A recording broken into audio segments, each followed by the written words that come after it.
எல்லோருக்கும் ஸ்தோத்திரம். கர்த்தருடைய பரிசுத்த நாமம் மாத்திரம் மேயப்படுவதாக. உங்கள் அனைவரோடும் சேர்ந்து கர்த்தருடைய வார்த்தையை பகிர்ந்து கொள்வதில் மிகுந்த மகிழ்ச்சி அடைகிறேன். தேவன் தந்த இந்த கிருபைகளுக்காக தேவனுக்கு துதிகன மகிமை. உங்கள் அனைவருக்கும் உங்கள் ஜெபத்திற்காக, உங்களுடைய நேரத்திற்காக, நீங்கள் இந்த செய்திகளை பிறரோடு பகிர்ந்து கொள்வதற்காக, எல்லாவற்றிற்காகவும் கர்த்தருக்கு துதிகன மகிமை. உங்களுக்கும் நான் நன்றியை தெரிவித்துக் கொள்கிறேன். தொடர்ந்து நாம் கூக்குரல் என்ற தலைப்பின் கீழாக நாம் படித்துக் கொண்டு வருகிறோம். கூக்குரல், தேவனுடைய கூக்குரல், இங்கே தேவ ஜனங்களுடைய கூக்குரல் என்று சொல்லி பல தரப்பிலிருந்து நாம் படித்துக் கொண்டிருக்கிறோம். இந்த நாளிலே ஒரு முக்கியமான செய்தியை உங்களோடு நான் பகிர்ந்து கொள்ள விரும்புகிறேன். ஒரு சுருக்கமான ஒரு செய்தி தான்.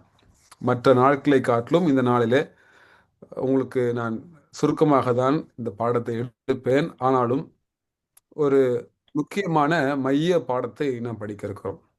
மைய பாடத்தை நாம் படிக்க இருக்கிறோம். அதனால ஜெபத்தோடு என்னோடு நீங்கள் பயணிக்கும்படியாக நான் கேட்டுக்கொள்கிறேன்.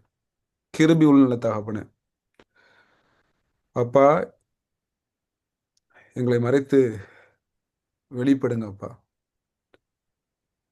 தேவனே, நீங்க என்ன விரும்புறீங்க என்பதை நாங்கள் புரிந்து கொள்ள உதவி செய்யும்படியாக ஜெபிக்கிறோம். ஆவியானவர் அடியனை ஆட்கொள்ளும்படியாக, கேட்கிற ஒவ்வொரு உள்ளத்தை ஆட்கொள்ளும்படியாக ஜெபிக்கிறோம். எங்கள் ஜெபத்தை எல்லாம் கேட்டமைக்காக நன்றி செலுத்துகிறோம். இவை யாவையும் கண்மொழியும் மீட்பராக இருக்கிற கிறிஸ்து இயேசுவின் புண்ணிய நாமத்திலே கெஞ்சி இருக்கிற ஜீவனுள்ள பரமபிதாவே, ஆமென்.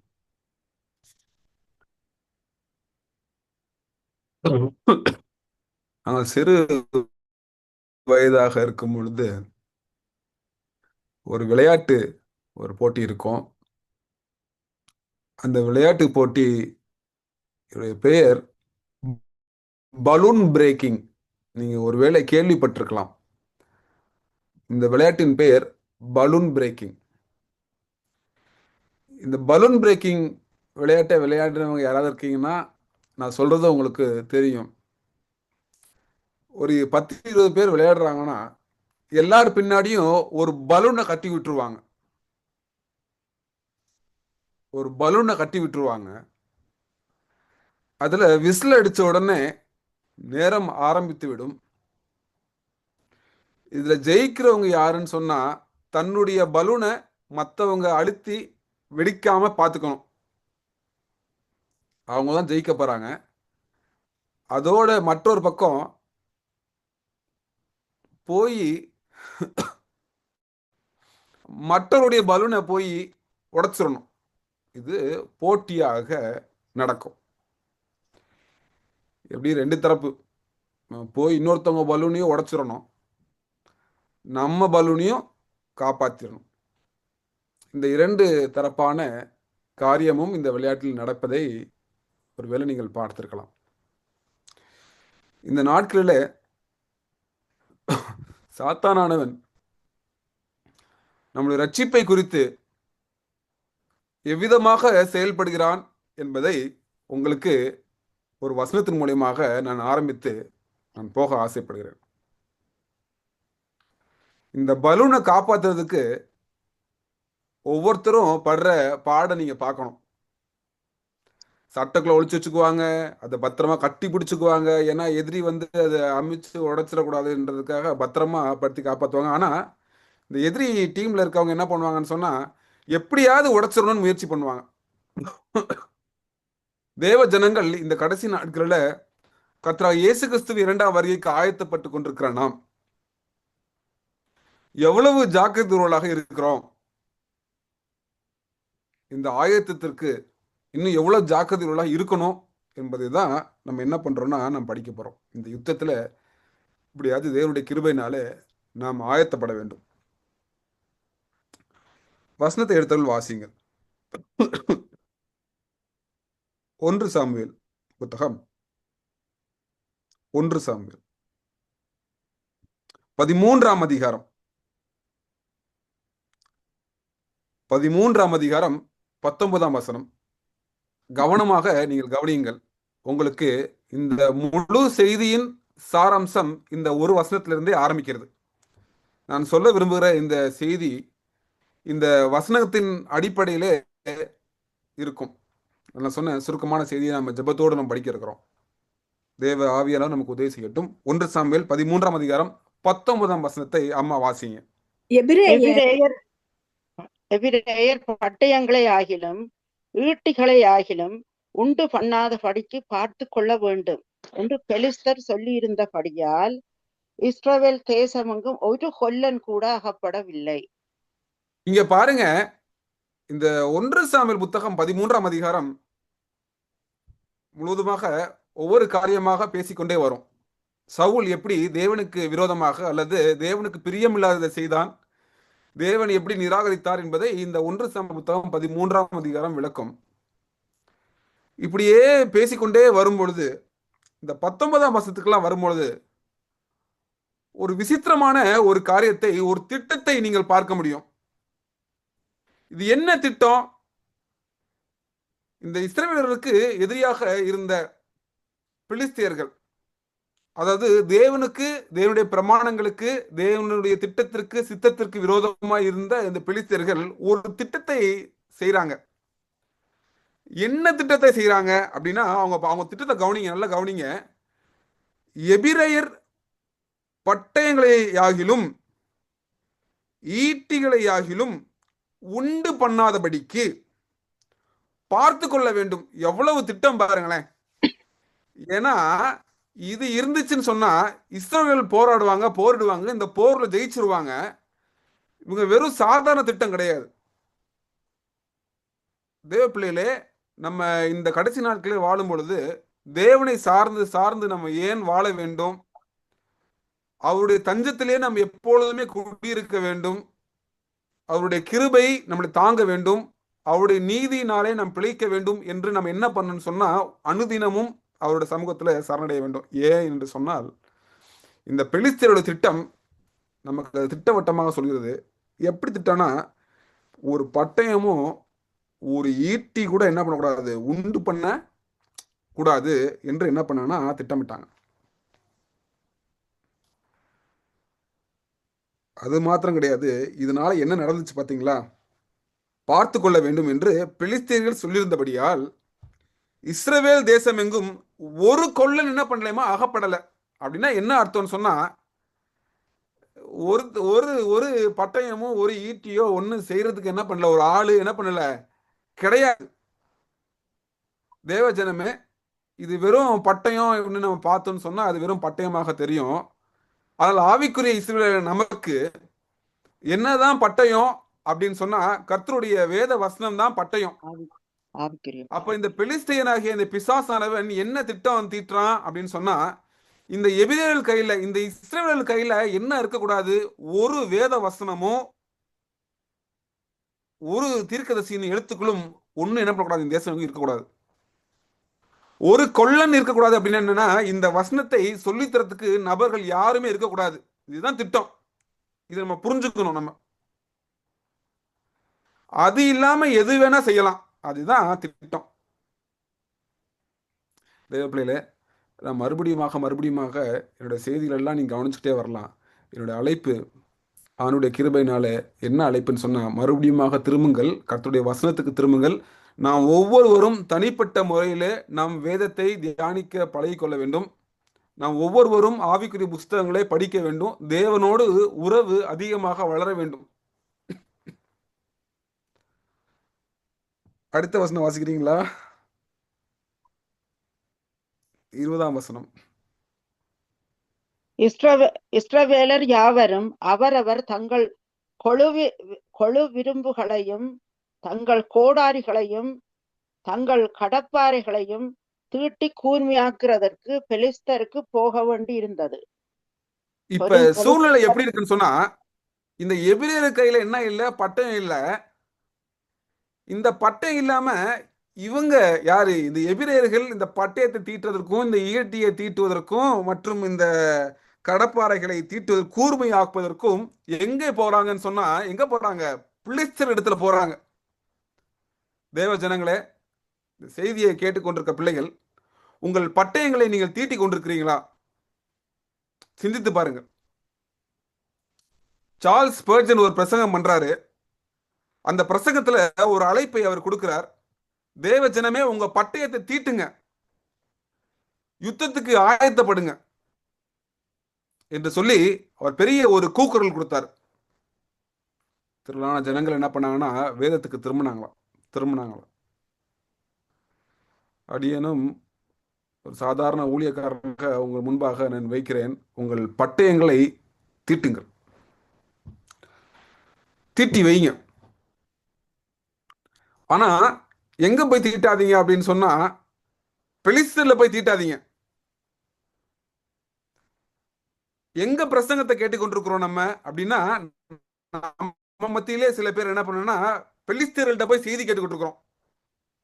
அங்க போய் செய்தி கேட்டு நம்ம என்ன சொல்லிட்டு இருக்கோம்னு சொன்னா, நாங்க பட்டயத்தை தீட்டி கொண்டு இருக்கோம்னு சொல்றோம். இல்ல தேவ ஜனங்களே, நமக்கு தேவன் என்ன பண்ணிருக்காங்கன்னா, நமக்கு தீர்க்கதரிசி எழுத்துக்களை கொடுத்திருக்காங்க, நமக்கு தேவ ஜனத்தை கொடுத்திருக்காங்க, கொல்லன் நமக்கு கொடுத்திருக்காங்க தேவன். அது சாத்தானுடைய திட்டம். நம்ம மத்தியில கொல்லன் இல்லாதபடிக்கும், இங்க பட்டயத்தை தீட்டாதபடிக்கும் அவனுடைய திட்டம். அதனால நம்ம என்ன பண்ணிட்டு இருக்கோம்னா, பிலிஸ்தீனத்துல போய் நம்ம பட்டயத்தை தீட்டி கொண்டிருக்கிறோம். நான் சொல்வதை நீங்க புரிந்து கொண்டிருப்பீங்கன்னு நினைக்கிறேன். என்னோட பயணித்துக் கொண்டிருப்பீங்கன்னு நினைக்கிறேன். தயவு செய்து, தயவு செய்து உங்கள் பட்டயங்களை பெலிஸ்தீனத்துல போய் தீட்டாதீங்க, தீட்டாதீங்க. நம்ம கொடுக்கப்பட்டிருக்க பட்டயம் இங்க பரிசுத்த வேதாகமம். இது தேவனுடைய கிருபையினாலே நம்ம என்ன பண்ணணும்னு சொன்னா, யுத்தத்திற்கென்று தீட்டி வைத்திருக்கணும், தீட்டி வைத்திருக்க வேண்டும். எப்படி என்று தீர்க்கதரிசி எழுத்துக்கள்ல நீங்கள் படிக்கலாம்.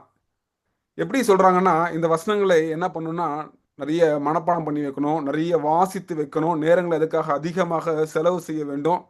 இப்படியாக நம்ம என்ன பண்ணணும்னு சொன்னா, நம்ம இந்த பட்டயத்தை தீட்டி வைக்கணும். அம்மா 21ஆம் வசனத்தை வாசிக்கிறீங்களாம்மா? 21ஆம் வசனத்தை கட வாசிக்கிறீங்களாம்மா? க- கடப்பாறைகளையும் மண்வெட்டிகளையும் முக்கூறுள்ள ஆயுதங்களையும் கோடாரிகளையும் தாற்றுக்கோள்களையும் கூர்மையாக்குறதற்கு அரங்கள் மாத்திரமே அவர்களிடம் இருந்தது. தொடர்ந்து வாசிங்கம்மா. யுத்த நாள் வந்தபோது சவுலுக்கும் அவன் குமாரனாகிய யோனாத்தனுக்கு மட்டுமே அன்றி சவுலோடும் யோனாத்தனோடும் இருக்கிற ஜனங்களில் ஒருவர் கையிலும் பட்டயமும் ஈட்டியும் இல்லாதிருந்தது. என்ன ஒரு நிலைமை! யுத்தம் வந்த அன்னைக்கு, யுத்தம் வந்த அன்னைக்கு யாரு கையில மாத்திரம்தான், இங்க சவுல் கையிலையும் யோனத்தான் கையில மாத்திரம்தான் இங்க பட்டயம் இருக்குது. வேற யாரு கையில என்ன பண்ணலையாமா? இல்லை என்று சொல்லப்படுது. தேவ ஜனங்களே, இந்த திட்டங்கள் எல்லாம் நம்ம புரிஞ்சுக்கொள்ள வேண்டும். கடந்த வாரம் என்னுடைய திருச்சபையில நான் நான் நான் பிரசங்கம் செய்தேன். இந்த பிசாசனவன் உடைய திட்டங்கள், அவனுடைய சூழ்ச்சிகள், அவனுடைய சூழ்ச்சிகள். இப்பொழுதும் கூட இந்த செய்திக்கு ஆயத்தப்பட்டு கொண்டிருக்கும் போது நான் வாசித்தேன். பிசாசானவன் இந்த கடைசி நாட்களில் இரண்டு பெரிய தத்துவங்களை அல்லது பொய்களை வைத்து தேவனுடைய ஜனங்களை திசை திருப்ப பார்க்கிறான். இரண்டு பெரிய பொய்கள். ஒன்று, ஆத்மா அழியாதது என்ற ஒரு பொய். மற்றொன்று, ஞாயிறு ஆசரிப்பு. இந்த இரண்டு பிரதான பொய்களை வைத்து பிசாசானவன் தேவ ஜனங்களை என்ன பண்றானமா? திருப்புகிறானா. நான் சொல்வதை கவனமா நீங்க கேட்டுக்கோங்க. கேட்டுக்கிட்டு நீங்களும் தயவுசெய்து ஆராய்ச்சி பண்ணி அவனுடைய ஒத்தாசையோடு நீங்கள் படிக்கும்படியாக நான் அன்பை கேட்டுக்கொள்கிறேன். நீங்களும் படி, தேவன் உதவி செய்வார். அந்த அந்த அனுபவத்திற்குள்ளாக நானும் நீங்களும் வர வேண்டும். இரண்டு பிரதான பொய்கள் நான் சொன்னேன். ஆத்மா அழியாதது, மற்றொன்று இந்த ஞாயிறு ஆசரிப்பு. நீங்க நல்லா கவனிச்சு பாருங்க. இப்போது இருக்க இந்த உலகத்தின் பிரதான பிரசங்கியார்களும் திருச்சபைகளும் தேவ ஜனங்களின் பாடல்களும் பிரசங்கங்களும் எதின் அடிப்படையில் இருக்குன்னு சொன்னா, நீங்கள் என்ன வேணா செய்யலாம். இயேசு கிறிஸ்துவானவர் என்ன பண்ணிட்டாங்கன்னா, எல்லா பாவங்களுக்காக மரித்திருக்கிறாங்க, அதனால நம்ம பரலோகம் போயிடும், நம்ம என்ன வேணா செய்யலாம், ஆத்மா அழியாதது என்ற பொய்ய எப்படி கொஞ்சம் கொஞ்சம் உண்மை கொஞ்சம் பொய் ரெண்டுத்தையும் கலந்து கொடுக்கறதுனால தேவஜனங்கள் நிறைய பேர் என்ன பண்றாங்கன்னா அதன் பின்பாக மயங்கி போயிருக்கிறாங்க.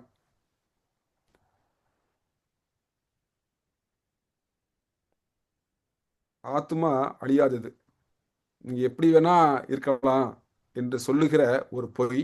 மற்றொன்று ஞாயிறு ஆசரிப்பு என்கிற இந்த பொய். நான் சொல்வது உண்மையா என்று நீங்கள் ஒருவேளை யூடியூப்ல கூட நீங்க போட்டு பாருங்க. நீங்க போய் பாருங்க, எல்லா தேசங்களிலும் ஒரு பொய்யான எழுப்புதல் வந்து கொண்டிருக்கிறது, ஒரு பொய்யான எழுப்புதல். எல்லா திருச்சபைகளும் ஒன்றாக கை கோர்க்கிறார்கள். ஒருவேளை இந்த உலகம் பெரிய போதகர்கள், பெரிய ஊழியக்காரர்கள் என்று அழைக்கிற ஒவ்வொரு நபர்களும் என்ன பண்றாங்கன்னா கூடி வராங்க. கூடி வந்து நாம் மனம் திரும்ப வேண்டும் என்று சொல்கிறார்கள். சொல்லி ஆனால் நாம் ஞாயிற்றுக்கிழமை ஆசரிக்க வேண்டும் என்று சொல்கிறார்கள். எல்லாமே சொல்ற மாதிரி இருக்கும். ஆனா நம்ம என்ன பண்ணணும், நம்ம எல்லாரும் ஞாயிற்றுக்கிழமை ஆசரிக்கணும். நம்ம வேற்றுமைகளெல்லாம் விட்டு விட்டு நம்ம நம்ம ஒற்றுமைக்கு வருவோம். இந்த இந்த இந்த இடத்துக்கு நம்ம நம்ம போய் நம்ம பட்டத்தை தீட்டலாமா? தீட்டக்கூடாது. நமக்கு தேவ வசனமும் சாட்சியாகவும் தேவன் கொடுத்துருக்க பரிசுத்த ஆவியானவர் நமக்கு என்ன பண்ணுவாங்கன்னா, நம்மளை நம்மளை வசனத்தின் மூலியமாக என்ன பண்ணுவாங்கன்னா நம்மளை அப்படியே செதுக்கிட்டே வருவாங்க. அதுக்கு நம்ம ஒப்பு கொடுக்கணும். இந்த வசனம் அப்படிதான் இங்க 22 முடியுது. யுத்த நாள் வந்தபோது, யுத்த நாள் வந்தபோது சவுலுக்கும் அவன் குமாரனாகிய யோனத்தானுக்குமே அன்றி சவுலோடும் யோனத்தானோடும் இருக்கிற ஜனங்களில் ஒருவர் கையிலும் பட்டயமும் ஈட்டியும் இல்லாதிருந்தது என்று பார்க்கிறோம். தேவஜனமே என்ன செய்ய போறோம்? என்ன செய்ய போறோம் அப்படின்னா, நம்ம பட்டயத்தை என்ன பண்ணணும், நம்ம தீட்டலாம். இப்ப இருக்கும் போதே, வருகிற நாளுக்கு முன்பாகவே நம்ம என்ன பண்ணணும்னு சொன்னா நம்ம இந்த பட்டயத்தை தீட்டி வைத்திருக்க வேண்டும். வாசிங்கள், ஒரு சில காரியங்களை நம்ம வேதத்திலிருந்து படிக்க போறோம் வேக வேகமா. உபாகம புஸ்தகம் 20ஆம் அதிகாரம். உபாகம புஸ்தகம் 20ஆம் அதிகாரம்.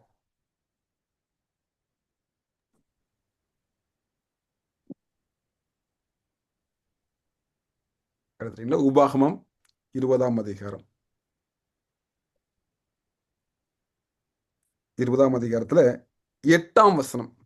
8ஆம் வசனத்தை நீங்கள் வாசிக்கும்படியா அன்பை நான் கேட்டுக்கொள்கிறேன். பின்னும் அதிபதிகள் ஜனங்களுடனே பேசி, பயங்காளியும் திடனற்றவனுமாய் இருக்கிறவன் எவனோ அவன் தன் சகோதரரின் இருதயத்தை தன் இருதயத்தைப் போல கரைந்து போக பண்ணாதபடிக்கு தன் வீட்டுக்கு திரும்பி போக கடவன் என்று சொல்ல வேண்டும்.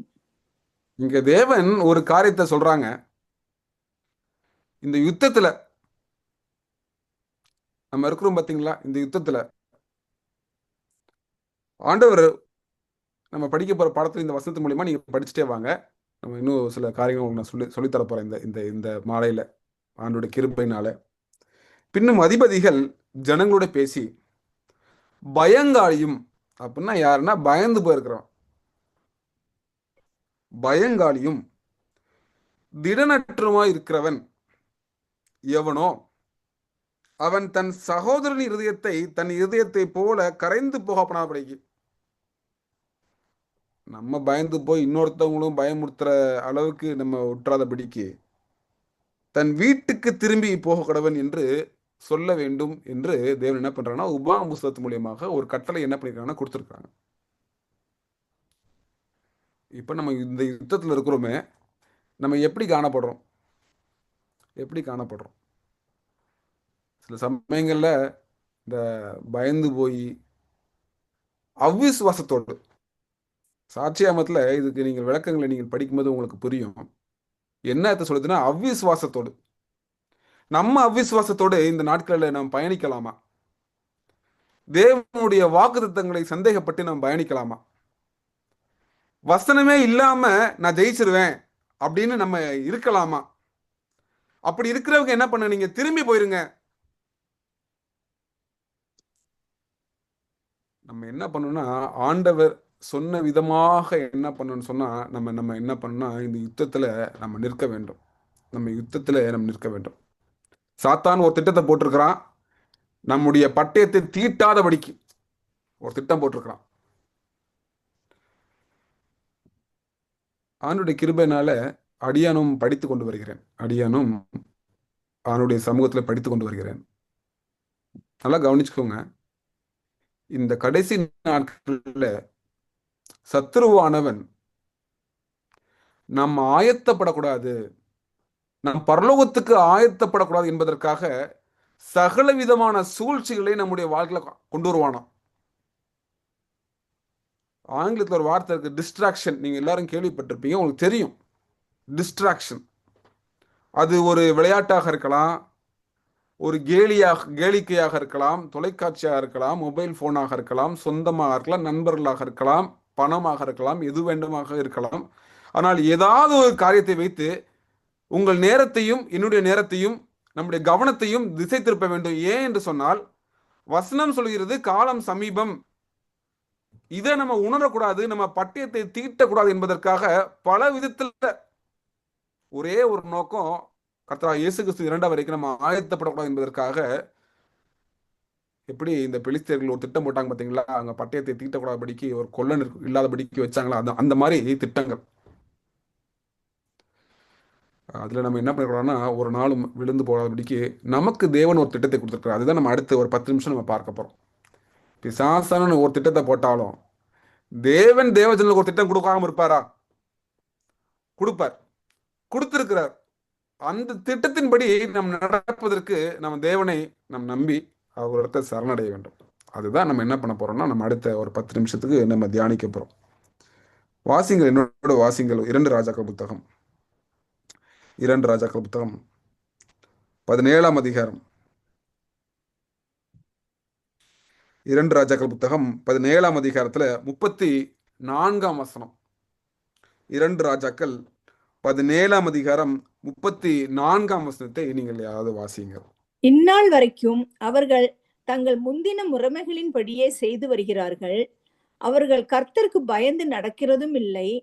தங்கள் சுய திட்டங்கள் முறைமைகளின்படியாகிலும் கர்த்தர் இஸ்ரவேல் என்று பெயரிட்ட யாக்கோபின் புத்திரருக்கு கற்பித்த நியாய பிரமாணத்திற்கும் கற்பனைக்கும் ஒத்தபடியாகிலும் செய்கிறதும் இல்லை. ஒரு வசனத்தை நீங்க கவனிங்க, எப்படி இருக்கு பாருங்க. இந்நாள் வரைக்கும் அவர்கள் தங்கள் முந்தின முறைமையின்படியே செய்து வருகிறார்கள். அவர்கள் கர்த்தருக்கு பயந்து நடக்கிறதும் இல்லை. என்ன பிரச்சனை? இப்ப பிசாசு, அவன் சத்ருவானவன், அவன் ஒரு திட்டத்தை போடுறான். நம்ம எங்கிட்டு எந்த பக்கம் சாகிறோம், என்ன தீர்மானம் எடுக்கிறோம் என்பதுதான் முக்கியம். தேவஜனங்கள் எப்படி காணப்பட்டாங்க பாருங்க. அவர்கள் கர்த்தருக்கு பயந்து நடக்கிறதும் இல்லை, தங்கள் சுய திட்டங்களை முறைமையின்படியாகிலும். என்ன பின்பற்றாங்கன்னா, அவங்க சுய திட்டத்தை தான் பின்பற்றுறாங்க. நம்முடைய கடைசி நாட்களில் நம்முடைய சபையின் பிரச்சனையும் நம்முடைய பிரச்சனையும் அதுதான். சுய திட்டங்கள். நம்ம ஒரு திட்டத்தை போட்டுட்டு இப்படித்தான் கடைசி நாட்களில் தேவன் நம்ம நடத்த வேண்டும் என்று நம்ம திட்டமிடுறது தான் பிரச்சனை. சுய திட்டங்களையும் முறை நடந்து கர்த்தர் இஸ்ரவேல் என்று பெயரிட்டு யாக்கோபின் புத்திரருக்கு கற்பித்த நியாய பிரமாணத்திற்கும் கற்பனைக்கும் ஒத்தபடியாகிலும் செய்கிறதும் இல்லை என்று சொல்லப்படுது. அதனால அடுத்த ஒரு 7 நிமிடங்கள் நம்ம படிக்க போறது, ஆண்டவரே எங்க திட்டம் இல்லப்பா, நாங்க உங்க திட்டத்தை பின்பற்ற போகிறோம் என்று பரிசுத்த வேதத்தில் தேவன் ஒரு உதாரணத்தை கொடுத்திருக்கிறார். அந்த உதாரணத்தின்படி நம்ம நடக்கும் பொழுது நிச்சயமாகவே நாம் ஜெயம் கொள்வோம். நமக்கு எதிராக திட்டங்கள் முறியடிக்கப்படும். என்ன திட்டத்தை தேவன் கொடுத்திருந்தாருன்னு சொன்னா, நியாயாதிபதி புஸ்தகத்துக்கு நம்ம கவனத்தை திருப்போம். நியாயாதிபதி புஸ்தகம் 7ஆம் அதிகாரத்திற்கு நம்ம கவனத்தை திருப்போம்.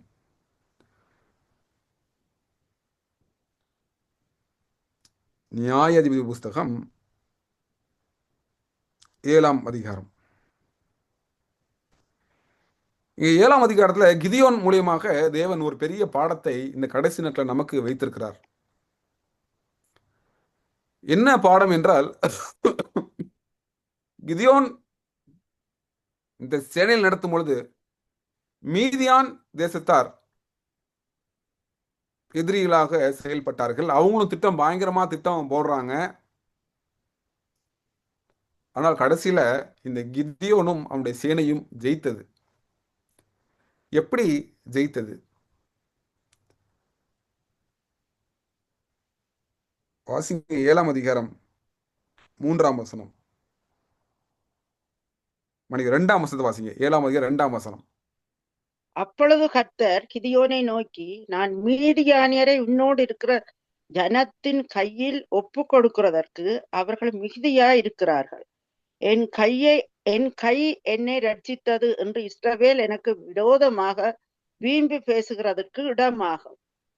அதாவது நம்ம ரட்சிக்க முடியும், நம்மளை ரட்சித்து கொள்ள முடியும் என்று நினைக்கிறது தவறு. தேவன் தான் நம்மை ரட்சிக்க முடியும் என்று நம்ம விசுவாசிக்க வேண்டும், நம்ப வேண்டும். அப்படி நாமளே ரட்சித்து கொள்ள முடியும் நம்முடைய சுயத்தினால அல்லது நான் செய்கிற நற்கிரியினால ரட்சிக்கப்பட முடியும் என்று ஒருவேளை நம்மளே ஏமாற்றி கொண்டிருந்தோம் என்றால் அது தேவனுக்கு விரோதமாக பேசுவது என்று இந்த வசனம் சொல்கிறது. 3ஆம் வசனத்தை வாசிங்கள். ஆகையால் பயமும் திகிலும் உள்ளவன் எவனோ அவன் திரும்பி கீலேயாத் மலைகளில் இருந்து விரைவாக ஓடி போக கடவன் என்று நீ ஜனங்களின் செவிகள் கேட்க பிரசித்தப்படுத்து என்றார். அப்பொழுது ஜனத்தில் 20,000 பேர் திரும்பி போய்விட்டார்கள். 10,000 பேர் மீதியாயிருந்தார்கள். ஆமென். ஒரு விசித்திரமான ஒரு காரியம். மறுபடியும் ஒரு வேத மாணவனாக படிக்கும் பொழுது பொதுவாக தேவன் எப்பொழுதும் உள்ள வாங்க வாங்கன்னு கூப்பிடுறவர் இந்த ஒரு சமயம் என்ன பண்றாருன்னா, இங்க மிகுதியா இருக்கிறீங்க, நீங்க போங்கன்றாங்க. ஆச்சரியமா இருக்கும். என்ன ஆண்டவரே இது, உங்களிடத்துல வருகிறவன ஒருவனும் புறம்பே தள்ளுவதில்லை என்று வசனம் சொல்கிறது. ஆம், தள்ளுவதில்லை. ஆனால் இங்க பாருங்க, தேவன் யாரை எப்படிப்பட்டவங்களை அனுப்பியிருந்தாரு பார்த்தா, நம்ம உபாகமம் வாஸ்தவம் பார்த்தீங்களா, இந்த அவ்விசுவாசமா இருக்கிறது, அவர் மேல் நம்பிக்கை இல்லாம இருக்கிறது, அவர் சொல்றதுக்கு கீழ்ப்படியாம இருக்கிறது. தேவன் என்ன பண்றாங்கன்னா 10,000 பேர் என்ன பண்றாங்கன்னா, அப்போது ஜனத்தில் 26,000 பேர் திரும்பி என்ன பண்ணாங்கன்னா போய்விட்டார்களாம். கொஞ்சம் பேரை வச்சு என்ன பண்ணுவாங்கன்னா, தேவன் இந்த ரட்சிப்பை, இந்த காப்பாற்றுற வேலையை தேவன் செய்ய போறாங்க, ஒரு வெற்றியை கொடுக்க போறாங்க. வேகமாக நாம் படிச்சிருவோம், நேரம் இல்லாதனால. வாசிங்க, என்ன திட்டத்தை தேவன் கொடுத்தாரு, என்ன திட்டத்தை தேவன் கொடுத்தாரு அப்படின்னு பார்ப்போம். 7ஆம் அதிகாரத்தில் 16ஆம் வசனம். 7ஆம் அதிகாரம் 16ஆம் வசனம். நியாயாதிபதிகள் 7ஆம் அதிகாரம் 16ஆம் வசனம். அந்த 300 பேரை 3 படையாக வகுத்து அவர்கள் ஒவ்வொருவன் கையிலும் ஒரு எக்காளத்தையும் வெறும் பானையையும் அந்த பானைக்குள் வைக்கும் தீவட்டியையும் கொடுத்து, இந்த 3 காரியம் இங்க பாருங்க, தேவன் ஒரு 3 காரியத்தை வைத்து 300 பேரை வைத்து மீதியான் தேசத்தை என்ன பண்ணாங்கன்னா வெற்றியடை செய்தாங்க. மீதியானோட திட்டங்கள் எல்லாம் தோற்கடிக்கப்பட்டு போனது. என்ன 3 காரியங்கள் கொடுத்தாங்க அப்படின்னா, அவர்கள் ஒவ்வொருவரின் கையிலும் என்ன இருந்தது, ஒரு எக்காலம் என்ன பண்ணுச்சு இருந்தது. செய்தி நீங்க கேட்டிருக்கலாம். ஒரு எக்காலம் இருந்தது. இரண்டாவது, வெறும் பானை இருந்தது. அந்த பானைக்குள் தீவட்டியும் கொடுத்து இருந்தது என்று பார்க்க. இந்த 3 காரியங்கள் வைத்து என்ன பண்ணாங்கன்னா தேவன் ஒரு வெற்றியை கொடுத்தாங்க. என்ன நடந்துச்சு என்பதை நான் சுருக்கமா சொல்லி முடிச்சிடுறேன், ஜெபிப்போம். என்ன நடந்துச்சுன்னு சொன்னா, இந்த கிதியோன் 300 பேர் என்ன பண்ணாங்கன்னு சொன்னா, இந்த மீதியார்கள் ஒரு இரவு நேரத்துல நடந்த ஒரு சம்பவம் இது. ஒரு இரவு நேரம், எல்லாரும் தூங்கிட்டு இருக்கிறாங்க. அப்போ இந்த கிதியோன் இந்த 300 பேரை அழகா என்ன பண்ணாங்கன்னா 3ஆக பிரிக்கிறாங்க. 100 பேரை 3 படையாக என்ன பண்றாங்கன்னா பிரித்து, ஒவ்வொரு கையிலும் எப்படி இருக்குது, ஒரு எக்காலம், வெறும் பானை. அந்த வெறும் பானைக்குள்ள தீவெட்டி கொடுத்து என்ன பண்றாங்கன்னு சொன்னா, ஒரு மலைக்குள்ள என்ன பண்றாங்கன்னா அனுப்பி விடுறாங்க. சுத்தி நடுவுல இந்த மீதியான்காரங்க இருக்கிறாங்க. ஒரு நேரம் வந்த பொழுது எக்காலத்தை எல்லாரும் ஒரே நேரத்துல ஊதுறாங்க. இந்த தீவெட்டியை உடைக்கிறாங்க. உடைச்ச உடனே வெளிச்சம், பயங்கரமான வெளிச்சம். இந்த இரவுல கார் இருள் நேரத்துல இந்த எக்காலத்தை ஊதும் பொழுது இந்த மீதியார்கள் தூங்கிட்டு இருந்தாங்க பாத்தீங்களா, இவங்க தூங்கிட்டு இருந்தவங்க என்ன பண்றாங்கன்னா பயந்து போய் எந்திரிக்கிறாங்களாம். ஏன்னா என்ன நடந்துச்சுனே தெரியாது. யோசிச்சு பாருங்க, 300 பேர் எக்காலத்தை ஊதுனா எப்படி இருக்கும் பாருங்க. பயந்து போய் எந்திரிச்சிடுறாங்க. பயங்கர வெளிச்சத்தை பார்க்குறாங்க. தீவெட்டிய வெளிச்சத்தை பார்த்து இந்த இந்த இந்த மீதியானுக்குள்ள பெரிய குழப்பம். அந்த இருட்டில் கூட என்ன பண்ணாங்கன்னு சொன்னா, ஒரு குழப்பத்தினால என்ன பண்றாங்கன்னா தங்களுக்குள்ளே வெட்டி கொண்டார்களாம். வேத வசனம் சொல்கிறது, நிறைய ஆயிரக்கணக்கான ஜனங்கள் அந்த இரவுல என்ன பண்ணாங்கன்னா தோற்று போனாங்க. எத்தனையோ திட்டம் மீதியான்கள் போட்டாங்க. இந்த எளிமையான திட்டம், இந்த கிதியோன் மூலியமாக, எக்காலம், வெறும் பானை, தீவெட்டி, இந்த 3 வச்சு தேவன் என்ன சொன்னாங்களோ அதன்படி செய்தால் வெற்றி என்று கிதியோனுக்கு அழைப்பு. ஆச்சரியமா இருக்கு பாருங்க. இந்த கிதியோன் ஆண்டரை சந்தேகப்படல பாருங்க. ஆண்டரை சந்தேகப்படல. என்ன ஆண்டவரே, எப்படி ஆண்டவரே எக்காலத்தை ஊதுனா எப்படி ஆண்டவரே, இந்த தீவெட்டியை வச்சு நான் எப்படி ஜெயிக்க போறேன் ஆண்டவரே, இந்த கடைசி நாட்களில் தேவனுடைய பிள்ளைகளுடைய வெற்றி, நம்முடைய வெற்றி எங்க இருக்கு போன்னு சொன்னா, தேவன் என்ன சொன்னாங்களோ இந்த எளிமையான விசுவாசத்துல பலவீனமாக உலகத்தின் பார்வையில தெரிந்த பிள்ளைகள் கர்த்தர் சொன்னார் என்று சொல்லி கர்த்தருடைய வார்த்தையை நம்ம நம்பி அதன்படி நடக்கும்போது தான் நமக்கு வெற்றி. சத்ருவானவன் எத்தனை திட்டம் போட்டாலும் சரி, ஆண்டவரே உம்முடைய வார்த்தை சொல்லுது ஆண்டவரே, நாங்கள் நாங்கள் செய்கிறோம். 7ஆம் அதிகாரம் 17ஆம் வசனத்தை வாசிங்க. அவர்களை நோக்கி, நான் செய்வதை பார்த்து அப்படியே நீங்களும் செய்யுங்கள். இதோ போதுங்கம்மா, நான் போதுங்கம்மா, போதுங்கம்மா, நான் செய்வதை பார்த்து அப்படியே நீங்கள் செய்யுங்கள். நம்முடைய அழைப்பு அதுதான். தேவன் என்ன செஞ்சாரோ அப்படியே செஞ்சாதான் நம்ம வெற்றி. அதனால தேவனுக்கு பிரியமான பிள்ளைகளே, நேரத்தையும் நான் மையமாக கொண்டிருக்கிறேன். 7ஆம் அதிகாரம் 21ஆம் வசனத்தோட முடிக்கிறோம். 7ஆம் அதிகாரம் 21ஆம் வசனத்தை வாசிங்க.